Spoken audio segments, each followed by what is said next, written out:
Hi Pisces! This is Pisces Hub. Welcome to my channel. So for today's video, alamin natin kung ano mga posibleng mangyari for Pisces sa araw na ito. Okay? So gamitin natin itong The Tarot card.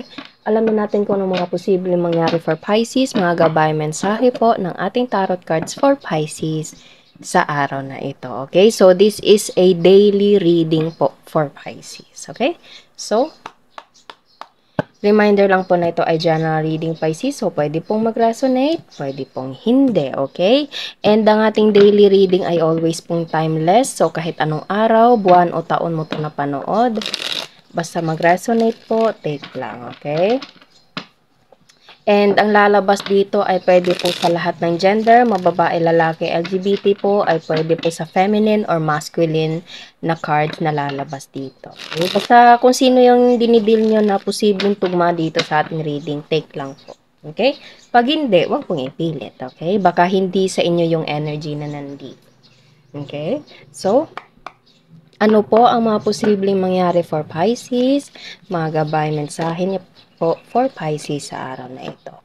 Okay, so meron tayo ditong King of Cups and Six of Pentacles. Okay, so pwedeng you're dealing with someone na mature, masculine energy, okay? O pwedeng ikaw to Pisces. And pwede meron kang bibigyang tao or mga tao na pinansyal or tulong, okay? Pwedeng ikaw yung magbibigay Pisces or there is someone na magbibigay sa'yo. And kung sino man ninyo iyon, kung ano man yung ibibigay niya, ano yun, parang genuine, okay?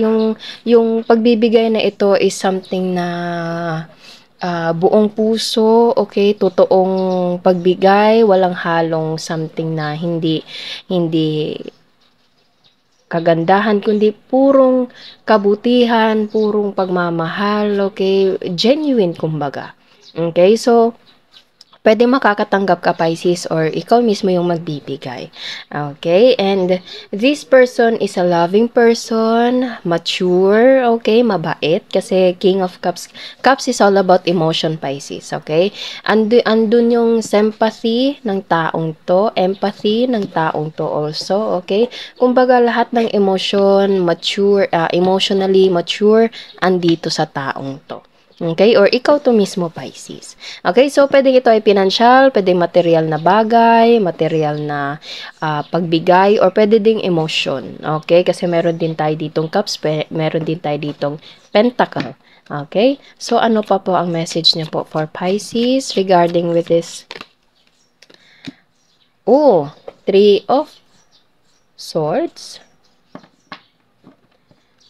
Okay, so ano pa? Sige pa, ano pa po ang message po for Pisces sa araw na ito?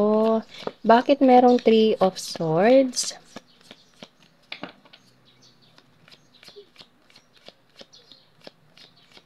Ano pa po? Bakit merong Three of Swords? Ano yung meron sa Three of Swords na nandito?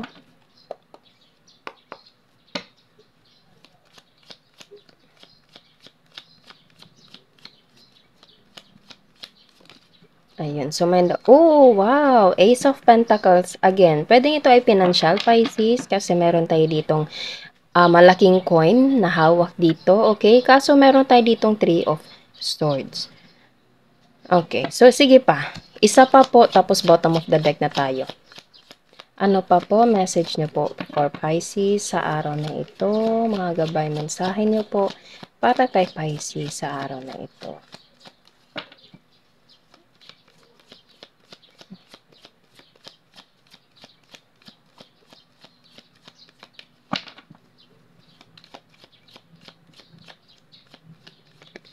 Ayun. So, may nag-flip. Page of Wands. Okay, so pwedeng meron talagang magbibigay and merong isa yung tatanggap Pisces. Okay? Bottom of the deck is Three of, oh wow, Pentacles. Pwedeng ito ay something na long-term commitment. Also, Pisces, pwedeng something na opportunity, maraming tao. Again, meron na naman tayo ditong tao na tatlo sila. Dito, tatlo. Meron din tayo ditong tatlo. Okay? So, pwedeng merong pwedeng ikaw or isa ka sa makakatanggap dito, Pisces, ng kung ano man itong Ace of Pentacles na nandito, okay?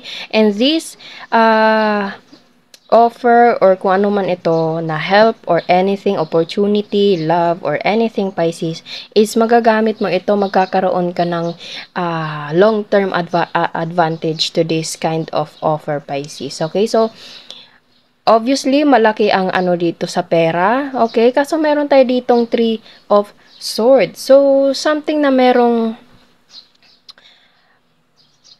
naano ko yung word na reconcile. So, pwedeng sa inyong dalawa, Pisces, okay, merong pag-uusap, pagbibigay, kumbaga, yun nga, parang reconciliation to this person, Pisces. Gagawin niya yung mga bagay na medyo hindi niya nagawa nung nakaraan, okay?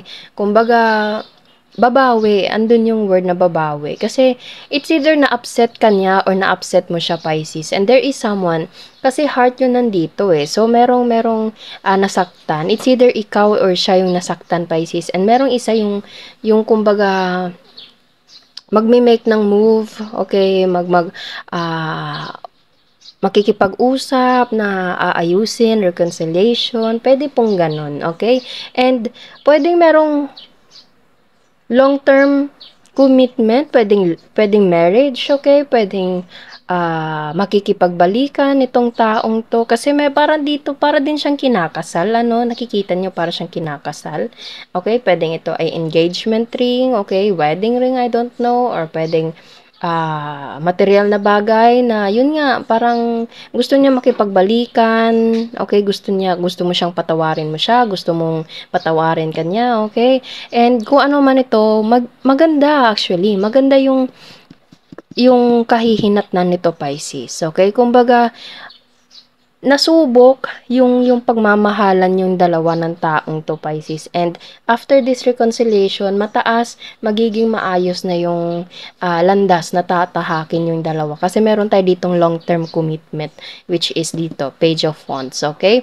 So, pwedeng ito meron din connection sa love po, okay? Or, yun nga, pwedeng isa ka sa makakatanggap or ikaw yung magbibigay ng offer, opportunity to people na nangangailangan, Pisces. Okay? And ramdam mo ramdam mo yung pangangailangan ng mga taong to, and meron kang ibibigay na solusyon to these people, kasi meron tayo dito 3 tao dito, okay? Or ikaw, isa ka sa makakatanggap sa kung ano man tong offer na nandito, and you will take advantage in a long term, okay, mahabang panahon, magkakaroon ka ng advantage sa kung ano man yun nandito, okay? And pwedeng ito ay merong connection sa maraming tao, pwedeng makikipag-usap ka, isa ka sa makikipag-usap doon sa mga admin, okay, tatanggapin ka na sa kumpanya na iyon, tatawagin ka na, pupunta ka na doon, okay?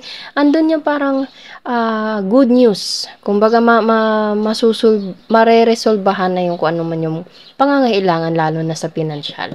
Okay, so pwedeng ito yung mapa-love, okay, pwede ding mapa-pinansyal po, Pisces, okay, mapa-career, mapa-opportunity po, okay, so kuha tayo ng mga initials, random words kung sino or ano po yung mga konektado for Pisces sa araw na ito.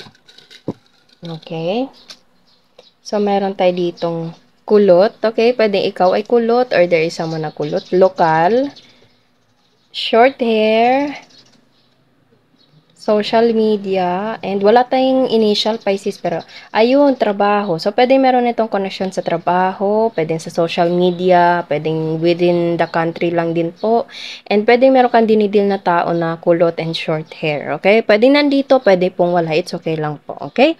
So, yun po ang ating reading for Pisces sa araw na ito. Naway nagustuhan nyo po. Huwag niyo po sanang kalimutan na mag-like at mag-subscribe po sa ating channel. And click the bell button, Pisces, para ma-notify po kayo sa next videos na i-upload natin. Okay? So, thank you, Pisces, and God bless!